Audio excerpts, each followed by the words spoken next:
Hello दोस्तों, welcome to my YouTube channel Kartik Exam Home. देखिए, जैसे कि आप सभी को पता है कि हमारा 17 और 18 फरवरी को यूपी पुलिस का एग्जाम जो कंडक्ट कराया गया उसमें बहुत सी खामियां निकल के आई, बहुत सा ऐसी चीज़ें निकल के आई जिससे ये पता चल रहा था कि जो पेपर है वो हमारा पहले से लीक्ड है, पहले से एक तरीके से फिक्स्ड है। ऐसी चीज़ें निकल के आई, जाँच के आदेश भी दे दिए गए हैं। लेकिन अगर ये चीज़ें सारी चीज़ें सही रहती हैं, अगर मान लीजिए कोई भी अगर ऐसी गड़बड़ी नहीं पाई जाती है या सरकार संज्ञान नहीं लेती है और जो आपने परीक्षा दी है इसी के आधार पर आपका कट ऑफ डिसाइड होता है, इसी के आधार पर आपका रिजल्ट आता है, तो आपका जो कट ऑफ है वो कितना रहेगा और कितने नंबर अगर आपके बन रहे हैं तो उतने में आप अपनी फिजिकल की तैयारी शुरू कर दीजिए। देखिए अभी आपको कुछ पता नहीं है, किसी को कुछ पता नहीं है कि क्या होने वाला है, आगे पेपर कैंसिल होगा, पेपर दोबारा होगा कि पेपर नहीं होगा। लेकिन अगर मान लीजिए अगर उसने अगले महीने रिजल्ट दे दिया और 15 दिन के अंदर उसने 10 दिन के अंदर उसने अपना अगर फिजिकल लगा दिया और आपका फिजिकल भी अगर तैयार नहीं हुआ, मान लीजिए आपका नाम भी आ गया रिजल्ट में और आपका फिजिकल भी अगर तैयार नहीं हुआ, तो फिर आप क्या कर लेंगे? फिर तो आप बाहर हो जाएंगे ना, पेपर से ही बाहर हो जाएंगे अगर ये सारी चीज़ें सही रहती हैं। तो मैं उसी के आधार पर आप लोगों के कहने पर, बाकी मैं इस पर वीडियो बनाने नहीं वाला था जब तक ये यूपी पुलिस का मामला चल रहा है, अभी संज्ञान क्या कहते हैं, अभी जब तक संज्ञान में है, ये जाँच के संज्ञान में है, तो मैं इसका वीडियो बनाना नहीं वाला था। लेकिन आप लोगों के कहने के अनुसार मैं एक कट ऑफ लेके आया हूं। अगर आपके रिटर्न एग्जाम में इतने नंबर तक बन रहे हैं तो आपके अपनी फिजिकल की तैयारी शुरू कर दें। ठीक, तो मैं आपको सीधा कट ऑफ बता दूंगा और मैं जो कट ऑफ आपको बता रहा हूं वो नॉर्मलाइजेशन के आधार पर बता रहा हूं। नॉर्मलाइजेशन के बाद अगर इतने कट ऑफ आपके नंबर बनेंगे तो आप कहते हैं फिजिकली तैयारी शुरू करें। अगर किस शिफ्ट में कितना तक नॉर्मलाइजेशन हो सकता है वो भी मैं आपको बताऊंगा, कौन सी शिफ्ट लगभग हार्ड रही है, कौन सी शिफ्ट एवरेज रही है, कौन सी शिफ्ट को सबसे ज़्यादा इजी बोला गया है, इन सारी चीज़ों के आधार पर मैं कट ऑफ बताऊंगा। तो कट ऑफ कायदे समझ लीजिएगा, बिल्कुल एक्यूरेट बता रहा हूँ, बहुत सोच समझ के, बहुत से लोगों की राय लेके, बहुत से कैंडिडेट से क्या कहते हैं मैं कहते हैं इंटरव्यू लेके मैं ये बात आपसे बोल रहा हूँ, जो मैं कट ऑफ को बता रहा हूँ किसके कितने नंबर बन रहे हैं। अगर इतने नंबर आपके बन रहे हैं तो अपनी फिजिकल की तैयारी आप शुरू कर दें, ठीक है ना। तो अभी चलिए स्टार्ट करते हैं। देखिए, अगर आप मेल कैटेगरी में अगर आप मेल हैं और आप जनरल कैटेगरी में आते हैं, यानी कि मतलब यूआर कैटेगरी में आते हैं, ठीक है ना, अनरिजर्व कैटेगरी में आते हैं, जनरल कैटेगरी में आते हैं, अगर आपके 240 से 245 तक अगर आपके बन रहे हैं, ये नॉर्मलाइजेशन के बाद की बात, घबराइएगा नहीं, पता लगे आप अगर परेशान हो जाए कि मेरे इतने तो बन ही नहीं रहे हैं। नॉर्मलाइजेशन की बात की बात है। अभी मैं ये भी बताऊंगी कि नॉर्मलाइजेशन किस आधार पर हो रहा है, क्या नियमावली है, कितना नंबर तक बढ़ सकता है। अगर ये आपके नॉर्मलाइजेशन के बाद अगर आपके 245 तक आते हैं, अगर आप जनरल कैटेगरी में हैं, मेल हैं आप, तो आप फिजिकली तैयारी शुरू रखें। ईडब्ल्यूएस और ओबीसी में अगर आप आते हैं तो 220 से लेकर 225 तक, ठीक है, 220 से लेकर 225 तक अगर आपके हैं तो आपने फिजिकली तैयारी शुरू रखें। ओबीसी के कैंडिडेट अगर हैं आप, ओबीसी अगर कैंडिडेट ईडब्ल्यूएस ओबीसी मतलब एक ही तरीके की है लगभग, ये आप मान के चलिए, ठीक है, लगभग इतना ही रहने वाला है दोनों चीज़ों का। एससी कैंडिडेट अगर आप हैं तो आप 200 प्लस अगर आपके आ रहे हैं ना, 200, 202, 203, 204 अगर आप नॉर्मलाइजेशन के बाद अगर आपके बनते हैं तो अपने आप को सेफ समझिए। और एसटी कैटेगरी से अगर आप बिलोंग करते हैं तो आपके 180 या 185 प्लस अगर आपके बनते हैं तो अपने आप को सेफ मान के चलिए। ये नॉर्मलाइजेशन के बाद की बात है। अगर फीमेल की बात कर लें, फीमेल के देखिए, पहले मुझे ऐसा लगा था, जिस हिसाब से पेपर आया है, जिस हिसाब से जब भर्ती आई हुई थी, जो तैयारी लग रही थी फीमेल को लेकर, वो लग रहा था कि कट ऑफ क्या कहते हैं अच्छी कम जाएगी, इतनी ज़्यादा नहीं जाएगी फीमेल की। लेकिन अभी पेपर होने के बाद क्या कहते हैं जो कट ऑफ लग रही है फीमेल की, अगर कोई भी महिला है, कोई भी मतलब फीमेल है, अगर आप उसके 215 के प्लस बन रहे हैं ना, 215 प्लस अगर बन रहे हैं, 215 प्लस अगर बन रहे हैं तो अपने आप को सेफ समझे और क्या कहते हैं अपनी फिजिकल की तैयारी शुरू करें। अब देखिए, मैंने आपको जो कट ऑफ बताई है वो पहले आप देख लीजिए, कट ऑफ चाहो तो स्क्रीनशॉट ले सकते हो, ठीक है ना।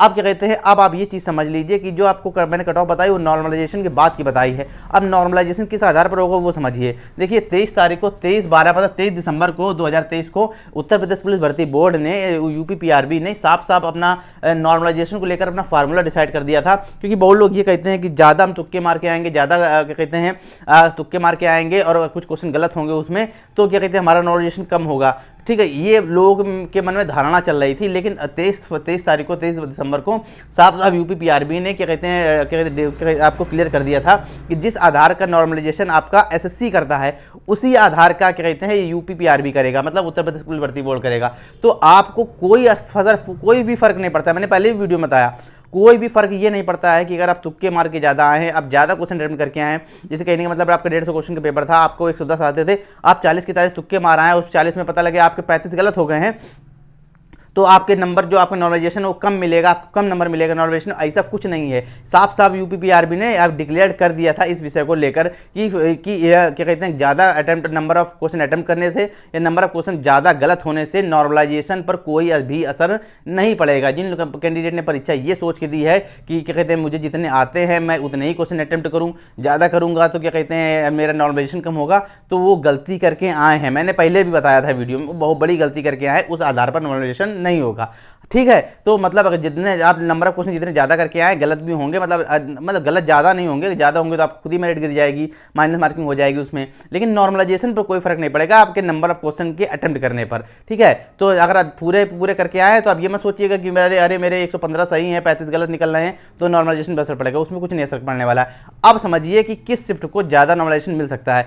सबसे ज़्यादा जो नॉर्मलाइजेशन मिलेगा एवरेज स्कोर के हिसाब से देखा जाए, सबसे जो ज़्यादा नॉर्मलाइजेशन मिलेगा हमेशा जो मिलता है किसी भी परीक्षा में है, वो जो सबसे पहले एग्जाम की सबसे पहली शिफ्ट होती है 17 तारीख वाली की जो फर्स्ट शिफ्ट है, 17 वाली की जो फर्स्ट शिफ्ट जो है, समझे, इसको सबसे ज़्यादा नॉर्मलाइजेशन मिलेगा। क्योंकि इसमें जब भी परीक्षा जो कैंडिडेट बैठता है परीक्षा में, उसको पेपर का लेवल नहीं पता होता है, पेपर के बारे में कुछ नहीं पता होता है, किस प्रकार का पेपर आएगा, किस एवरेज का, क्या मॉडरेट आएगा, इजी आएगा कि एवरेज आएगा, उसको कुछ नहीं पता होता है। तो हमेशा पहली शिफ्ट का जो एग्जाम होता है, चाहे किसी भी पेपर का हो, इस यूपी पुलिस का भी, ठीक, हमेशा उसमें सबसे ज़्यादा नंबर मिलने की संभावना रहती है। कितने नंबर मिल सकते हैं 17 तारीख को फर्स्ट शिफ्ट वाले को? तो आप ये मान के चलिए 15 से 20 नंबर जो है नॉर्मलाइजेशन, NORMALIZATION, ठीक है, नॉर्मलाइजेशन रहने की संभावना है।